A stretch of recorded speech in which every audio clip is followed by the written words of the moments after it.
and welcome back to my channel.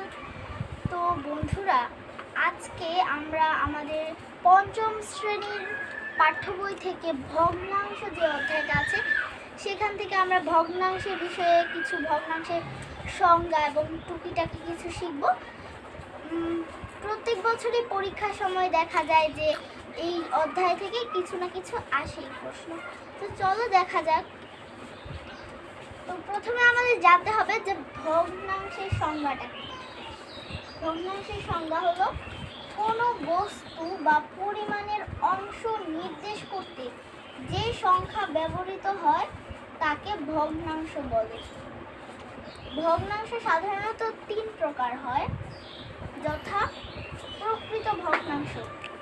প্রকৃত ভগ্নাংশের সংজ্ঞাটা এখানে আছে যে ভগ্নাংশের লব ছোট এবং হর বড় তাকে প্রকৃত ভগ্নাংশ বলে, যেমন 5/3। অপ্রকৃত ভগ্নাংশ যে ভগ্নাংশের লব বড় এবং হর ছোট তাকে অপ্রকৃত ভগ্নাংশ বলে, যেমন 3/5। মিশ্র ভগ্নাংশ প্রকৃত ভগ্নাংশের সাথে পূর্ণ সংখ্যা থাকলে তাকে মিশ্র ভগ্নাংশ বলে, যেমন 1/5। একটু মুছে গিয়েছে, একটু ভাসিয়ে দিই। কিন্তু তার আগে আমরা যে বারবার এখানে পড়ছি লব এবং হর, সেগুলো কি জিনিস? তো ভগ্নাংশে আমরা জানি সাধারণত 2টা সংখ্যা থাকে, একটা থাকে উপরে আর একটা থাকে নিচে। যে উপরে যে সংখ্যাটা থাকে সেটাকে লব বলে এবং নিচে যে সংখ্যাটা থাকে সেটাকে হর বলে।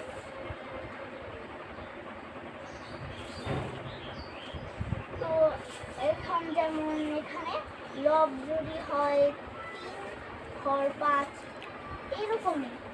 লব হচ্ছে উপরের যেটা ভগ্নাংশের সময় উপরে যেটা থাকে সেটা, আর হর হচ্ছে ভগ্নাংশ লেখার সময় নিচে যেটা থাকে সেটা।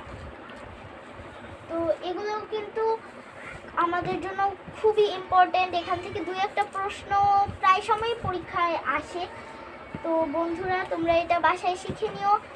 আর আমরা আগামী পর্বে ভগ্নাংশকে লঘিষ্ঠ আকারে কিভাবে রূপান্তরিত করতে হয়, তারপর ভগ্নাংশের যোগ বিয়োগ গুণ ভাগ, আমাদের পঞ্চম শ্রেণী বই কিন্তু এসব আছে, আমরা এসব শিখে নেব পরে।